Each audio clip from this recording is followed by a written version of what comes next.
अस्सलाम वालेकुम दोस्तों, मां आहियां ज़ाहिद अली फ़हीम ऐं तव्हां ॾिसी रहिया आहियो ZAT ऑफिशियल यूट्यूब चैनल। दोस्तों, उम्मीद आहे तव्हां दोस्त सभु ठीकु हूंदा ऐं ख़ैरियत सां हूंदा। दोस्तों, अॼु जी हिन वीडियो में ॻाल्हि कंदासीं ज़हर ज़िंदगी ड्रामे जे हवाले सां। दोस्तों, वीडियो शुरू करण खां पहिरियां तव्हां दोस्तनि खे हिकु नंढड़ी गुज़ारिश आहे, जेकॾहिं तव्हां अञा ताईं मुंहिंजी वीडियो खे लाइक न आहे कयो त मुंहिंजी वीडियो खे लाइक कयो। वीडियो पसंद अचे तो कमेंट ज़रूर कजो।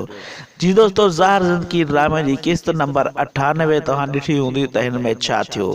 दोस्तों, किस्त नंबर 98 में खैरू जेको आहे त रेस गफ़ार ख़ान के मारण जी कोशिश कंदो आहे, पर उते रेस गफ़ार ख़ान जा गार्ड पहुची वेंदा आहिनि, पर खैरू रेस गफ़ार ख़ान के मारण में नाकाम वेंदो आहे।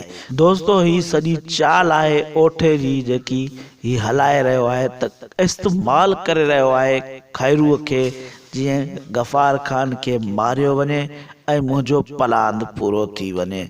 दोस्तों, खैरू बेवकूफ़ थी रहियो आहे ऐं खैरू ओठे वारनि जी चाल में फसी रहियो आहे। दोस्तों, हाणे ॾिसूं था त छा खैरू रेस गफ़ार ख़ान के मारींदो ॿीहर या न। दोस्तों, मां तव्हांखे ॿुधाईंदो आहियां त ॿी तरफ़ खां रेस गफ़ार ख़ान रबन खे वाइदो करे चुको आहे त मां तुंहिंजी शादी मीरा सां करेंदुसि, ऐं जॾहिं वरी ख़बर पवंदी आहे त मीरा सां शादी कमाल ख़ान भी करण चाहे थो, ऐं पोइ रेस गफ़ार ख़ान चवंदो आहे त अॻे भी असां ॿाहिरि हिक ॿिए खां जुदा थी विया हुआसीं, ऐं हाणे ॿीहर असां हिक ॿिए खां जुदा नथा थियण चाहियूं ऐं हिक ॿिए खां नफ़रत नथा करण चाहियूं।